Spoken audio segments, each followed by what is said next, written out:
Well, which side of the bridge is the trail on currently? That would be a good question. Personally, I think I recall that the trail is actually on the north side of the bridge.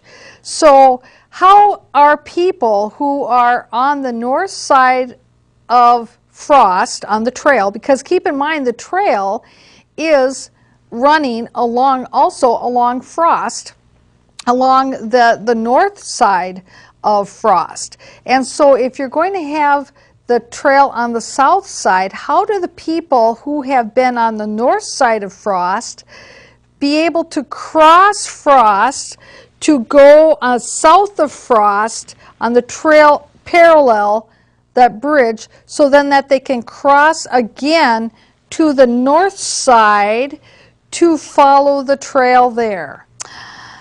I'm not sure that I understand the logic of it, but let's try to see where else this goes. Or we need a taller railing up there for safety reasons because of the pedestrian use. On the south side or on the north side of the bridge towards the Gateway Trail, that would be the barrier there would be essentially the same height as what the railing is out there today.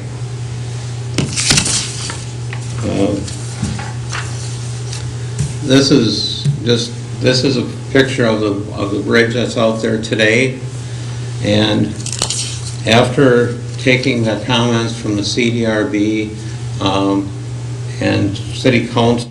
Now, of course, for those of you who followed the big Gladstone redevelopment plans a number of years back, they always talked about how they were going to have a BEBO under Frost so that people and deer and turtles could safely cross Frost by going underneath it through this BEBO. And it was as if they didn't realize that there is actually this way of walking under Frost, and you saw a picture of it right there. There was this, like a BEBO was already in existence, and of course that whole concept of having a BEBO actually was stricken from the plans sometime around 2006 and 7. But keep in mind, here we have a picture that shows the walk area underneath, exactly to allow people and vehicles and animals to be able to walk underneath there, and that exists. So let's continue on. We've gone ahead and gone ahead with the design of the bridge. First of all, this is an elevation view of the bridge as we have the design today. It has the metal railing on the south side above the concrete base. Another difference that I want to point out here is one of the things that we heard from the CDRB is that they wanted lights in the area and lights on the bridge, so we've added 4 lights to the bridge, one in each corner of the bridge, which are, as you can see, are at the ends of essentially at the ends of the abutment.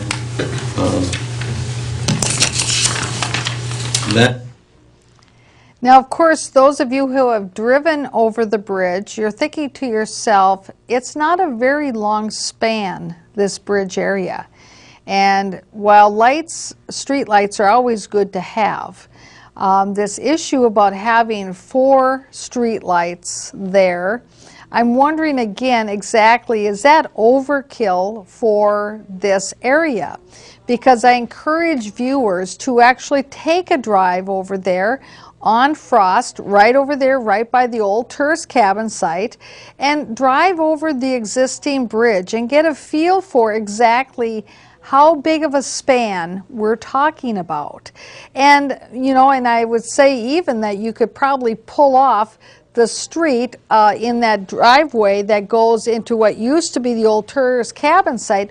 You could probably, for 5 minutes, pull your car off into that driveway entrance there. The Maplewood police cars park there quite often. You could probably park there for 5 minutes, get out, and take a look around the edge there to have a view of exactly what it looks like from the top, to have a vision yourself as to really have these engineers who are designing all this this a plan for Maplewood, have they really gotten out of their car and taken a look at what is really there? And so that's a good question. Another question is, of course, the issue of funding. Now, of course, you've heard this gentleman say that they've been engineering this and designed this. Well, we all know that in order to do plans, you know that they're not free. And of course, this is part of the engineering costs. And generally with projects such as this or road reconstruction projects or whatever, those design and engineering costs of putting together the plans and the design and thinking about all of how it's going to fit into the you know, the rest of the infrastructure, and of course, as you can see, the renderings, these are all costs that are part of the project costs. And generally speaking, the city has to pay for those upfront in advance of actually the project really knowing that it's going forward. And so a good question would be, how much has the city already invested in paying for these upfront engineering design costs? How much money has gone into that? And then how much do we anticipate, what is the probability that funding will come through for this bridge? Because this bridge, of course, the infrastructure to rebuild this bridge isn't entirely coming from the city of Maplewood. It's my understanding that some of it, of course, is county money perhaps, or state money, or federal money. And with the budgetary constraints that we're seeing at the state level, and certainly with the federal programs of stimulus money, exactly what is the probability for getting these other monies from these other entities in order to actually build this project? While there is value in having shovel-ready projects ready to go in the event that there is additional stimulus money coming forward, exactly how much money was put up front by the city of Maplewood in order to have this bridge be a shovel-ready project? Those are good questions to find out. And the thing is that as you're listening to the council when they come to discuss this in future months, you can ask yourself, is the council asking any of these questions? Well, maybe they are behind the scenes, but you know, quite frankly, they should be asking those questions of the staff on camera in the council meetings so that the citizens can hear the answers to those kinds of questions. Because after all, the citizens need to know how their money's being spent. Especially if, as the city council is projecting, that they're going to have a 5% increase in their property tax levy this next coming year. So anyway, let's continue on with some of our film footage, and hopefully we'll be getting to some of the discussion points here pretty quick of the commission members. The view on the south side, or the north side of the bridge, again, we're showing the lights up there, but the railing on the north side of the bridge would be a railing that does not have the metal on top. It would be very similar to the railing that's out there today, the stone railing. That is what I have for as far as the design concept of the bridge. One other thing that I should maybe point out is on here, just so that everybody is aware, Michael talked about the funding, and we got pressure from MnDOT for the funding to go with the least cost bridge that we could make work. With that, the face that you see here is actually a facade panel, and the bridge structure behind it is there's a more conventional beam bridge behind it with a face panel that's going to provide the look of the two arches there. That is otherwise the difference between this type of bridge and the arch bridge was going to be in the order of $500,000, which the state would not cover in their grant. That would become a city cost as well. With that, I'm going to turn it over to Todd Hallinan from our office, who's a landscape architect, who has been involved with some of the form liners and the design of the concept design for the rest area. Thanks, Jerry.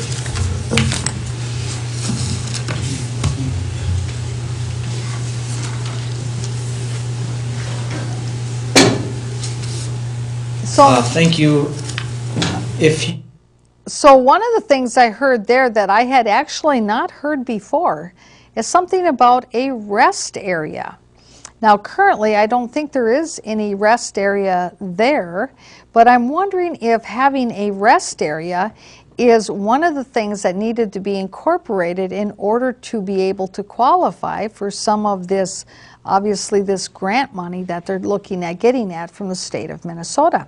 I don't know, but let's continue listening to this, because maybe we're going to hear something we haven't heard before. Here, but I also want to bring your attention to the 3 form liner options that we have shown there in front that you can all see. Unfortunately at home I don't know that we can see those, but I want to take a step back and say when we looked at the bridge and this idea of using a form liner, we had a couple different options that we could look at. The option that we preferred would be to go out to the bridge and actually take a form off of the bridge. The 2 fundamental basic issues with that, one is that the bridge is so deteriorated that we'd be taking a form line off of a bridge that probably 80 years ago looked somewhat different than it does today. The other part about that was we are working with a company that this is what they do. They specialize in form liners, and I asked that they would go out and look at this to get their opinion on how well, if we could at all, take a form line off it. And they had several different concerns, and so what we did then is say, what's our next best option? So we actually had gone out to the bridge and taken some sample sizes to see what's out there, and of course it's very random, so we did try to take some random samples. And what I did, rather than say here's the one that it matches exactly, what we did is we found 3 that were similar to it, and those are the ones that you see that are in front of you here today.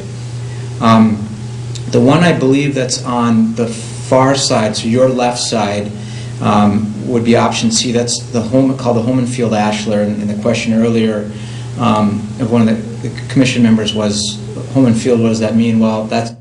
So of course, as you can see, a form line is exactly trying to mimic what either the bridge texture of the way it was created with the you know, the exterior, how it looked at one time, or how does it look today. And as he was saying, of course, is that over the years it has weathered, and of course it probably doesn't look quite the same today as it did when it was first new.